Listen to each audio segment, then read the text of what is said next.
یه روزی همه زخمای زندگی خوب میشه، اما بعضی از حرفا هیچ وقت فراموش نمیشن.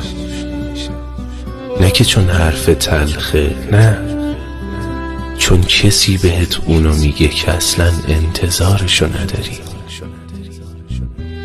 رفتار بعضی از آدما هیچ وقت از ذهنت پاک نمیشه.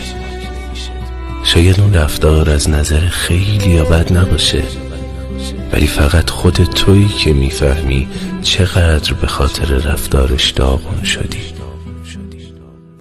بعضی اوقات باید سکوت کنی یا فقط به خاطر خودت پیگیر چیزی نشی، اما هیچ وقت یادت نمیره که چی بهت گذشت تا گذشت.